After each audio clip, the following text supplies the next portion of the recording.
Hi everyone, it's Amy of Almond Rock here, and I'm back in the sewing room to talk about electric scissors for dressmaking.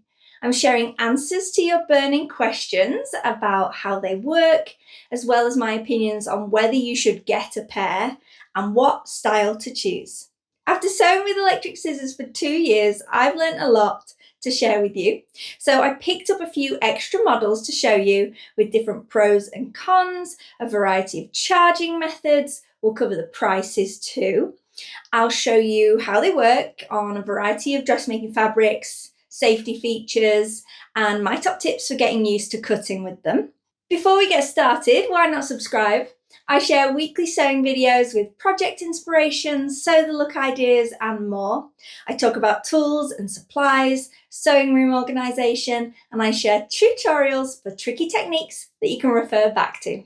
Let's dive in. Question 1. So how do they work? There's a few different versions, like I mentioned. So let's look at what would be most comfortable for your hand. Many involve pressing and holding a main trigger and also a lock button at the same time to start the cutting, and then you release it when you want the blade to stop. Some models have a combination trigger switch, which turns on the scissors until you want to switch them off without having to keep continual pressure. If you have issues with grip strength, continually pressing a trigger might not be the right type for you. Safety-wise, some models have a safety lock that prevents them starting automatically. Removing the battery when not in use adds in extra security if you get a model where you can remove the battery. The mouth of the blade is so narrow that you won't accidentally cut your finger. And just like a rotary cutter, you want to make sure that the area underneath your fabric is clear from anything you don't want cutting. All these scissors are rechargeable, with battery life varying by model and usage. You can get some with built-in batteries and a charger port in the base, or batteries that are removed and are charged in a special dock.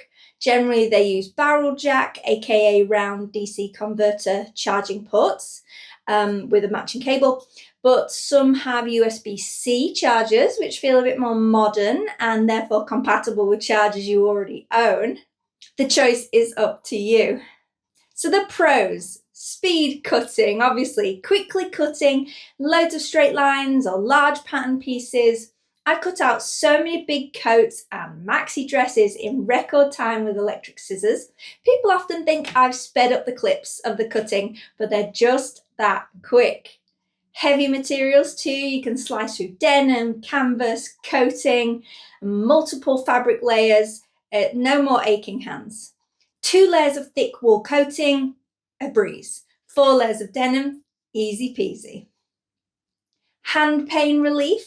So they're generally better for users with carpal tunnel or arthritis, reducing the strain from manually cutting. This is why I bought my mum a pair, and she confirmed they're much easier on the hands than her scissors. Versatility. They work on most types of fabric and often include a craft blade in the pack for thicker, stiffer materials too, like cardboard and vinyl. So a few of the cons: they're not great for intricate detail, so poor control for extremely small curves or precise corners, but the same could be said of a rotary cutter. Not ideal if you also are someone who likes to cut out their notches. Do that with scissors, regular scissors afterwards, or switch to another method like chalk pencil markings. Very thick layers. I did talk about them going through lots of layers, but if you're getting up to 6+ layers of heavy denim, the layers start moving as you try to push through them.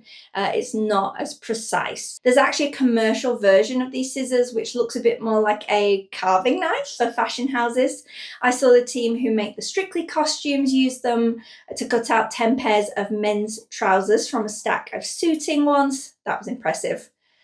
Noisy. They can be pretty noisy. Now, I've had 2 pairs. I'd kind of compare them to a hairdryer.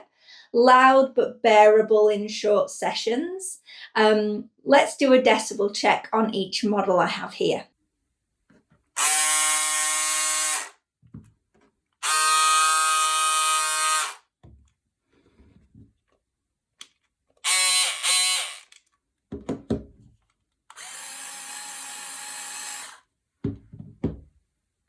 you have sensitive hearing, you could wear a pair of foam earplugs for your cutting sessions. But if that sounds ridiculous to you, then these scissors aren't for you. My mum only uses hers now for thick fabric because she can't stand the noise. Speed. There isn't a speed setting. It's full speed ahead until the battery starts to run down. And actually, they're quite nice to use at that point. They're a little quieter and feel a bit intense to use.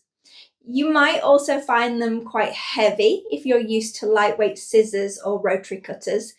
I mean, they're no heavier than a mobile phone, really, but I'm adding this in to give you a complete overview. Some people find the minor vibration of each unit uncomfortable. I don't really notice it, but if you're working in the industry and using the scissors for long cutting sessions, you might feel the effects more. Replacement parts. Well, most of these scissors aren't from known brands, which can make getting replacement parts a bit tricky. You might have seen my blue scissors, which were great until I damaged the charging dock and then I couldn't get a replacement. So I ended up getting a brand new pair of scissors to solve the problem.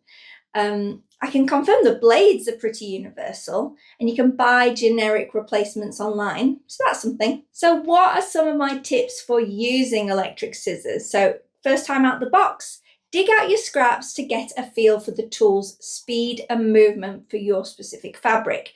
So I want you to play with stopping in the middle of the fabric. See how the scissors don't pull you along? That you're in charge, not the scissors. But they also glide through like a knife in warm butter. So go slow at important areas. This is kind of carrying on from my previous point. You don't feel any resistance when you're pushing through the fabric, so it's very easy to overshoot your stopping point. It's also up to you whether you choose a model with a removable battery pack and spare battery included, or the charging in the base. You know, a spare battery pack means you can keep going while the other one charges, but it's more prone to breaking, as I mentioned. Should I get some electric scissors? Well, with all fancy sewing tools, you don't really need a pair of electric scissors, but they are fun and they're a helpful addition to your sewing room. The noise is the most off-putting part, but so many people say cutting out is their least favourite bit of sewing, so this does make it a lot quicker. They aren't too expensive, so it's not much of a risk to invest in, and if you like sewing large projects or are short on sewing time, they'd be very valuable to have in your toolbox. A reminder that I have a table with a clear cutting mat on top, a self-healing mat that I use for my rotary cutter, so that's what you can see underneath all of these fabrics. Right, let's get started. I picked out some chiffon. The Walla Walla scissors make easy work of that. Curves are great. You can get really smooth lines, and the rotary cutter Seika, that it was an absolute disaster. I couldn't even get it to start. This fabric just would not feed into the rotary cutter. You can see I'm trying to give it tension, nothing doing. Oh, what a waste of time and effort. It just cut a big hole, like you can see here. I dug out some plissé pleated fabric. Again, the Walla Walla scissors making fast work of that.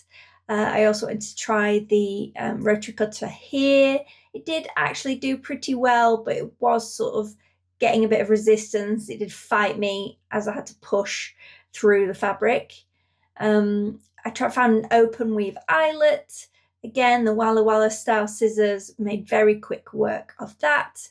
I thought, let's try the more pointed, fine scissors, and they did pretty well, occasionally getting a little bit stuck on some of the holes. The rotary cutter style, again, just really couldn't get started, didn't want to feed the fabric in, very disappointing, got a little bit of a cut in the end.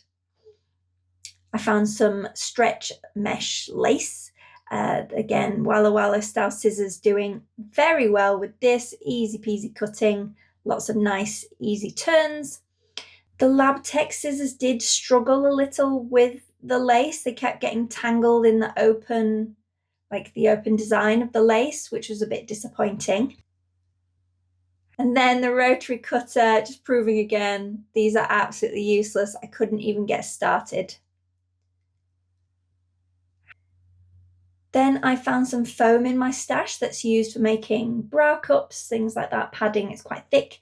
The rotary cutter actually did go through these quite smoothly. It made nice curves, but did leave some like black marks behind, which was pretty disappointing. Next, I tried the LabTech pair.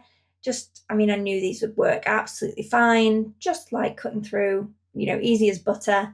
And then I did try the Walla Walla ones just to be certain, but it's pretty clear that the LabTech and the Walla Walla scissors and the static arc scissors are all very similar, very reliable. The Seika scissors, I'm just going to say, a terrible design. So I'm going to stop using them for the demos. I'm not going to recommend them. They'll get 1 star in my reviews later on.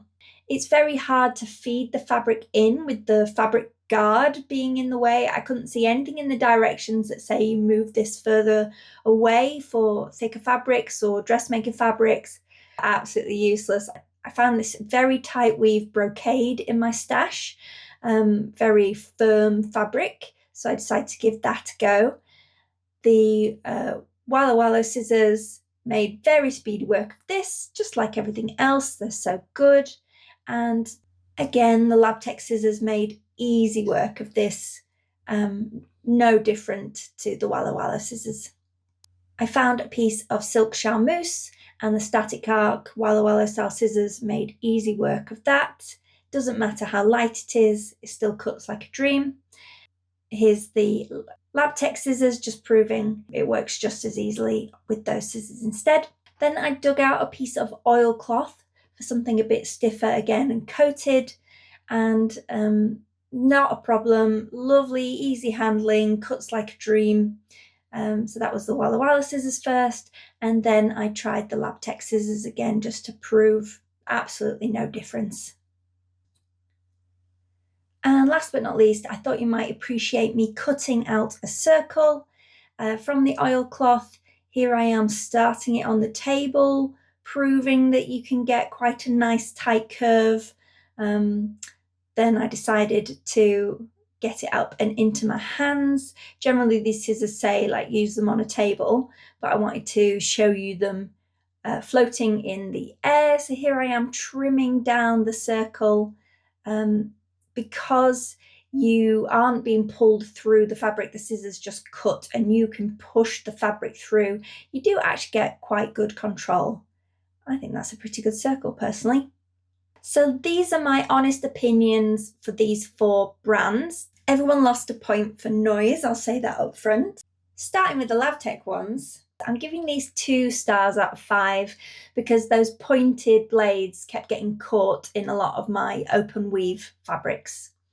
The Walla Wallas, I'm giving 4 stars because they have 2 batteries included. They're so reliable. I love that you can press the button or switch it on depending on how long you're going to be cutting for. Yes, they're a little bit more pricey, but worth it. Seika scissors, I'm giving these a 1 star. Don't buy them for dressmaking. They barely went through any fabrics. Not worth it at all, in my opinion. And then last but not least, the static arc scissors, near identical body to the Walla Walla, but only include 1 battery, so I'm giving them 3 stars. That's it for today. If you like this guide to electric scissors, give me a thumbs up. And if you have any follow-up questions about the scissors, leave them below. I've put links to each of the models shown today in my video description. Why not check out one of my other videos on essential tools, pattern inspiration, and sewing tutorials? Thanks for watching and happy sewing!